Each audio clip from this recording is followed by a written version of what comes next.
Algo ocurrió en la cumbre de la OTAN esta semana que podría importar silenciosamente mucho más que cualquier titular del campo de batalla que hayas visto en todo el mes. El presidente Trump acaba de dar luz verde a Ucrania para fabricar sus propios sistemas de misiles Patriot en su propio territorio. No recibir más unidades de sus aliados, sino fabricarlas. Y exactamente al mismo tiempo, la inteligencia ucraniana publicó una cifra que debería hacerte detenerte por un momento. Vladimir Putin está gastando ahora casi la mitad de todo el presupuesto nacional de Rusia simplemente para mantener en marcha esta guerra. Y en esa misma ventana de 72 horas, las fuerzas ucranianas atacaron 21 embarcaciones en el mar de Azov, alcanzaron otras 2 refinerías de petróleo rusas y destruyeron más de 200.000 objetivos rusos en un solo mes. Entonces, con cifras como estas acumulándose en contra de Rusia, ¿por qué el propio excomandante en jefe de Ucrania acaba de advertir públicamente que nadie debería asumir que Rusia ya ha perdido esta guerra? Veamos lo que realmente ocurrió, porque la imagen honesta es mucho más compleja y mucho más importante de lo que los titulares de cualquiera de los dos bandos están contando. Empecemos con el anuncio sobre los misiles Patriot, porque este no es el tipo de noticia que es tendencia durante un día y después desaparece. Este es el tipo de noticia que puede cambiar la forma de la guerra durante años. Durante todo el conflicto, Ucrania ha dependido de Estados Unidos y de sus aliados para suministrar baterías de defensa aérea Patriot, el sistema responsable de interceptar la mayoría de los misiles balísticos rusos antes de que alcancen zonas pobladas. Esa dependencia ha creado un cuello de botella constante, y es un cuello de botella que ha ido empeorando, no mejorando. Solo esta semana, un experto en defensa aérea afirmó abiertamente que las defensas aéreas de Ucrania se están viendo obligadas a cambiar al modo manual debido a la escasez de misiles Patriot.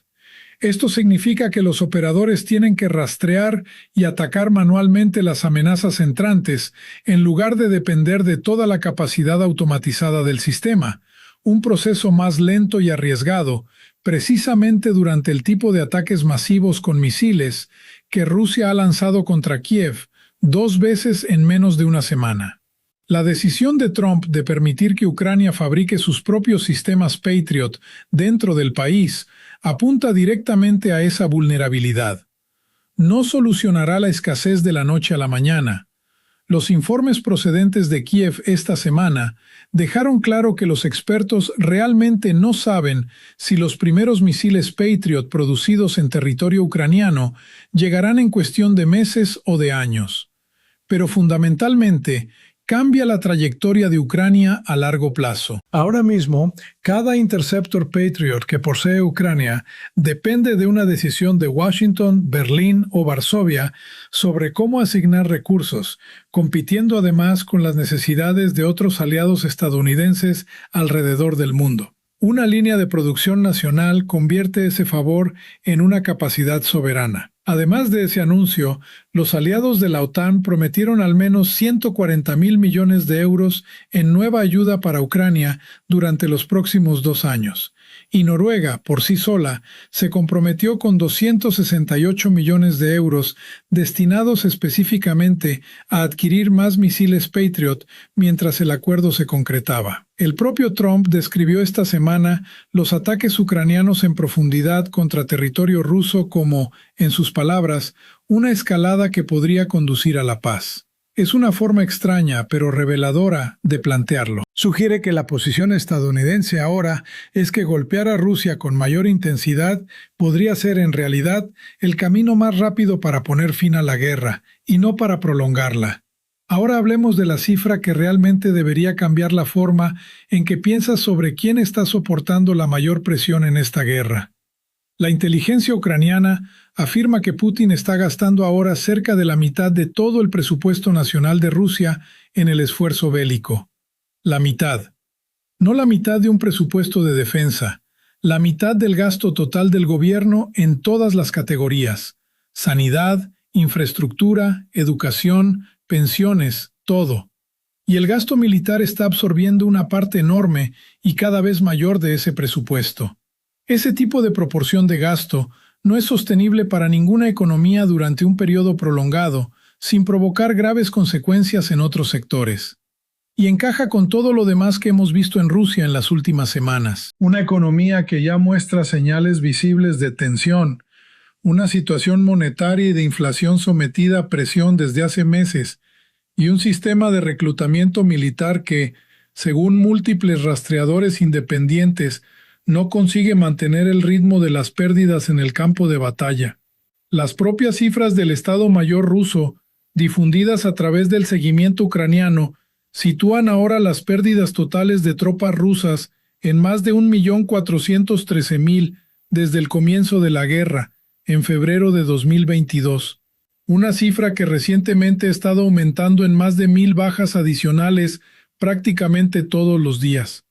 Un ejército que está sufriendo pérdidas a ese ritmo, financiado por un gobierno que destina la mitad de su presupuesto simplemente a mantener en funcionamiento la maquinaria militar, no representa la imagen de un país que se acerca a una victoria limpia. Es la imagen de un país que se ha comprometido tan profundamente con esta guerra que retirarse ahora significaría admitir que una escala de sacrificio casi inimaginable habría sido en vano. Y aquí es donde entra lo que hizo Ucrania durante esas mismas 72 horas. Según el oficial ucraniano Robert Brovdi, conocido por su indicativo Madyar, las fuerzas ucranianas atacaron 21 embarcaciones en el mar de Azov en apenas 3 días. Entre ellas había 19 petroleros pertenecientes a la llamada Flota Fantasma de Rusia. Son buques antiguos y en muchos casos no registrados, que Rusia utiliza para transportar petróleo y evadir las sanciones occidentales. Además, Ucrania atacó un buque de carga y un ferry cerca del puerto de Kerch, en Crimea. El comentario del propio Brovdi, que acompañaba al informe, fue contundente. Dijo que Moscú caerá. Independientemente de si esa predicción concreta termina cumpliéndose, la realidad operativa que hay detrás sí es real y verificable. Atacar 19 petroleros de la flota fantasma en apenas 3 días representa una interrupción verdaderamente enorme de la capacidad rusa para transportar petróleo sujeto a sanciones. Y ese petróleo es precisamente uno de los últimos pilares que sostienen ese gasto bélico, equivalente a casi la mitad del presupuesto nacional. Durante esos mismos días, las fuerzas ucranianas de operaciones especiales atacaron 2 refinerías de petróleo en Nizhnekamsk, en la región rusa de Tartaristán, y por separado atacaron durante la noche la refinería de petróleo de Saratov, mientras canales de monitoreo informaban de incendios que se desataron posteriormente en la ciudad. Ucrania también atacó una instalación petrolera clave de Transneft en los Urales, descrita como parte de la infraestructura crítica de oleoductos de Rusia. Y a eso se sumaron otras refinerías, petroleros, puentes y un aeródromo, todo aproximadamente dentro de la misma ventana de tiempo. Las fuerzas ucranianas de sistemas no tripulados informaron que habían atacado 53 objetivos militares distintos en la Crimea ocupada y el sur de Ucrania en una sola noche. Y si ampliamos todavía más la perspectiva, funcionarios ucranianos informaron que más de 200.000 objetivos rusos fueron alcanzados por drones ucranianos únicamente durante el mes de junio. Incluso si esa cifra incluye ataques tácticos menores, junto con los grandes ataques estratégicos, representa una campaña de presión sostenida a escala industrial que simplemente no existía con esta intensidad hace un año. Ahora bien, aquí está la razón por la que nada de esto significa que debas asumir que esta guerra ya está prácticamente decidida.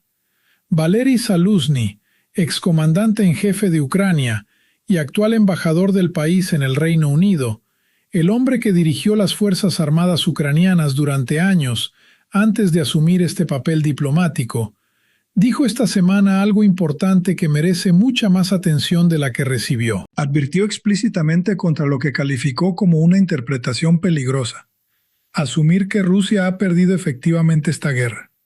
Su argumento es que ninguna de las campañas de ataques en profundidad de ambos bandos, ni los ataques con misiles rusos contra Kiev, ni la campaña de drones ucraniana contra las refinerías rusas y los petroleros de la flota fantasma, puede asestar por sí sola un golpe de nocaut decisivo en lo que él describe como una guerra de desgaste prolongada. Esta es una corrección increíblemente importante, especialmente viniendo de alguien que no tiene ningún incentivo para exagerar las posibilidades de Rusia. Lo que realmente está diciendo Zaluzny es que las dos historias que acabamos de analizar, que Ucrania está construyendo una capacidad soberana de defensa aérea y destruyendo la infraestructura petrolera de Rusia, mientras Rusia consume la mitad de su presupuesto nacional y acumula más de 1.400.000 bajas, pueden ser ciertas al mismo tiempo, sin que ninguna de ellas se traduzca necesariamente en un final rápido de la guerra. Las guerras de desgaste no terminan porque un bando tenga una hoja de cálculo ligeramente mejor que el otro. Terminan cuando la población, la economía o el sistema político de uno de los bandos realmente colapsa. Y predecir exactamente cuándo ocurre eso ha dejado en evidencia a analistas mucho más experimentados que cualquiera de nosotros que observa la guerra desde fuera. Y por debajo de toda esta maniobra estratégica, personas reales siguen muriendo cada día de maneras que no aparecen claramente reflejadas en ninguna de estas grandes cifras. Los ataques rusos mataron a civiles en varias regiones ucranianas esta semana. Una madre y su hija murieron en un ataque con una bomba guiada contra el distrito de Bashtanka, en Mykolaiv. También se reportaron nuevas muertes en Kiev debido a ataques con drones contra edificios residenciales. Y un ataque contra un edificio residencial en Kharkov ha dejado ya a 42 personas heridas, mientras el número de víctimas mortales continúa aumentando y los equipos de rescate siguen trabajando entre los escombros. Los residentes de Kharkov dijeron esta semana a los periodistas que los ataques rusos se están volviendo, en sus propias palabras, menos predecibles. Un cambio realmente inquietante para personas que intentan organizar su vida cotidiana en función de cuándo podría ser necesario refugiarse. Esta es la parte de la guerra que no encaja perfectamente ni en la narrativa triunfalista ucraniana sobre el colapso del presupuesto ruso, ni en la sombría narrativa rusa sobre el debilitamiento de la determinación de la OTAN. Simplemente son personas comunes y corrientes, soportando el coste diario de una guerra que, según reconocen abiertamente expertos de ambos bandos, todavía podría prolongarse durante mucho tiempo. Entonces, ¿dónde nos deja realmente todo esto de cara a la segunda mitad de este año? Ucrania acaba de conseguir una mejora de capacidad a largo plazo realmente significativa con la producción nacional de misiles Patriot, respaldada por un enorme nuevo compromiso de financiación de la OTAN. Y al mismo tiempo, está llevando a cabo una de las campañas de ataques en profundidad más intensas de toda la guerra contra la infraestructura petrolera rusa y los barcos de su flota fantasma. Rusia está gastando a un ritmo que incluso la inteligencia ucraniana describe como equivalente a la mitad del presupuesto nacional, mientras acumula más de 1.400.000 bajas entre sus tropas y pierde territorio a cambio de unas proporciones de bajas que, según conoce su propio Estado Mayor en privado, no respaldan la narrativa pública de un avance imparable. Y la persona que probablemente comprende mejor que casi nadie en el mundo la realidad militar de Ucrania está diciendo, de forma clara y pública, que nadie debería asumir que esto está cerca de terminar. Eso no es una contradicción, eso es exactamente lo que parece una verdadera guerra de desgaste desde dentro. Dos sistemas sometidos a una presión enorme y cada vez mayor. Ambos siguen en pie, ambos siguen teniendo la capacidad de infligir daños graves al otro. Y nadie, ni siquiera quienes dirigen los gobiernos de ambos países, puede afirmar con verdadera confianza exactamente cuándo o cómo terminará. Así que dime qué piensas. Teniendo en cuenta que el propio excomandante en jefe de Ucrania está advirtiendo contra asumir que Rusia ya ha perdido, ¿crees que la decisión de Trump de permitir que Ucrania fabrique sus propios misiles Patriot es el movimiento que finalmente inclinará esta guerra a favor de Ucrania? ¿O simplemente se trata de mantener el ritmo en una guerra de desgaste que ninguno de los dos bandos puede ganar de forma decisiva utilizando únicamente las armas? Déjame tu opinión en los comentarios. Leo todos y cada uno de ellos, y llevaré los mejores argumentos al episodio de mañana.